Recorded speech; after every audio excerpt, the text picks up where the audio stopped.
এটা সম্পৰ্কত থকা দুইজনে এজনে আনজনক সমানে গুৰুত্ব দিয়াটো আৱশ্যক। কিন্তু যদি এনেকুৱা হয় যে মাথো এজনে বাৰে বাৰে আনজনৰ খং অভিমান ভাঙি আছে আৰু আনজনে নিজৰ ইগো আত্মসন্মান আৰু অহংকাৰক ডাঙৰ বুলি ভাবি লৈছে আৰু ভাবি আছে যে প্ৰতিবাৰ কাজিয়া বা ভুল বুজাবুজিতে আনজনে প্ৰথমে ফোন কৰিব বা তেওঁ মেছেজ দিব বা তেওঁ চৰি ক'ব, এই কথাটো একেবাৰে ভুল কথা। এনেদৰে এটা সম্পৰ্ক কেতিয়াও ভালদৰে চলি নাথাকে। এটা সম্পৰ্ক ঠিক কৰি ৰখাৰ দায়িত্ব মাথো কোনোবা এজনৰ কেতিয়াও নহয়। সম্পৰ্ক এটাত কেতিয়াবা দুয়োজনেই সৰু হৈ ঠিক কৰাটো উচিত। যিদৰে এজনে ভুল নাথাকিলেও প্ৰথমতে ফোন বা মেছেজ কৰি চৰি কৈ সম্পৰ্কটো ঠিক কৰিব চেষ্টা কৰে, ঠিক একেদৰে আনজনেও কেতিয়াবা প্ৰথমতে ফোন মেছেজেৰে ভুল বুজাবুজিবোৰ ঠিক কৰিবলৈ চেষ্টা কৰা উচিত। কাৰণ আনজনৰো মান অভিমান আৰু আত্মসন্মানবোধ আছে। তেওঁতো বিচাৰিব পাৰে যে আনজনেও তেওঁৰ খং ভাঙক অভিমানবোৰক বুজি পাওক।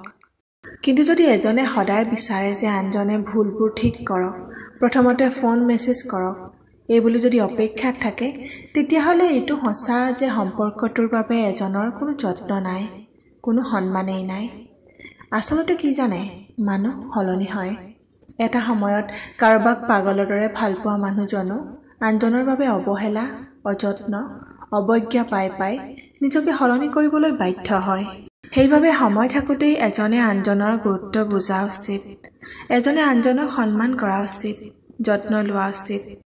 সকলোতকৈ সুন্দৰ প্ৰতিশোধ হৈছে কাৰোবাক খং ঘৃণা অভিযোগ আদি নকৰাকৈ ক্ষমা কৰি দি পাহৰি যোৱাটো। মাত্ৰ সদায় এটা কথা মনত ৰাখিব যে আপোনাক আঘাত দিয়াসকলৰ কোনো আপোনাৰ আপোন নহয়, কোনো সম্পৰ্ক নাই সেইসকলৰ লগত। তেতিয়া দেখিব আপোনাৰ মনৰ ভিতৰত আৰু কোনো অস্থিৰতা নাই, কোনো দুখ নাই, কোনো হতাশা নাই। আপুনি ভাবিছে নেকি আপোনাৰ চৌপাশৰ সকলোৱে আপোনাক ভাল পায়? সকলোৱে আপোনাক ভাল পায় বুলি কেতিয়াও নাভাবিব। কিছুমান লোকে আপোনাক তেতিয়ালৈকে ভাল পায় যেতিয়ালৈকে আপুনি সেইসকলৰ মন ভাল লগা কাম কৰিব, সেইসকলৰ কাম কৰিব, সেইসকলৰ প্ৰতি যত্ন দিব।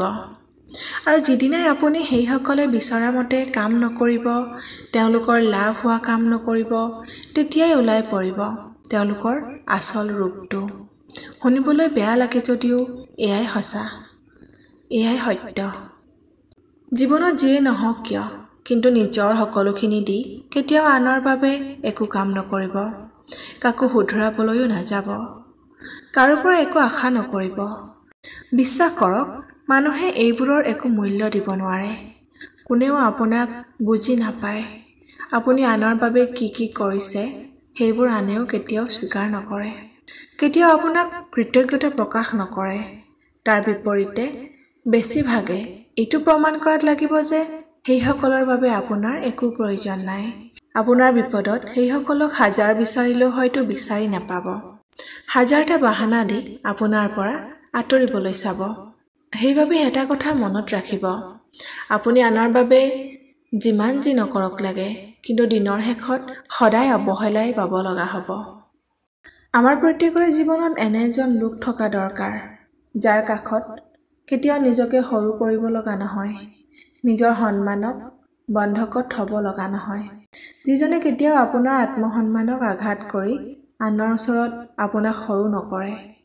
সেইজন আপোনাৰ একান্তই নিজৰ, যাৰ বাবে আপোনাৰ আত্মসন্মানৰ মূল্য আপুনি ভবাতকৈও বেছি বুলি ভাবিব। আপোনাৰ সন্মান বচাই ৰখাটো তেওঁৰ বাবে দায়িত্ব আৰু কৰ্তব্য বুলি মানিব।